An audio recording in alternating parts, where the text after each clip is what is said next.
Les règles de droit sont principalement organisées en fonction de la nature de la situation qu'une personne peut vivre. On distingue ainsi deux types de situations, d'un côté les actes juridiques et de l'autre les faits juridiques.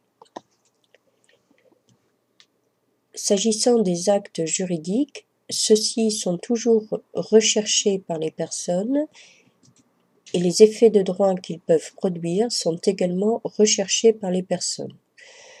L'acte juridique doit obéir à un certain nombre de conditions pour être valable.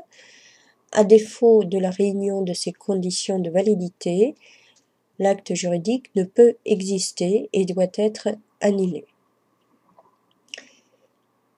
L'acte juridique produit des effets de droit qui sont recherchés, qui peuvent prendre la forme de la création d'un droit ou de la création d'une obligation qui évolue.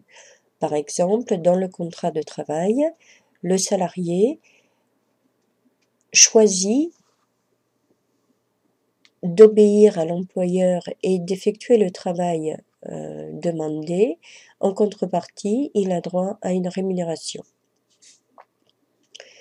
À côté des actes juridiques, il existe les faits juridiques qui sont des situations, elles, qui n'ont pas été recherchées ou qui ont été recherchées, mais dont les effets de droit ne sont, eux, jamais recherchés.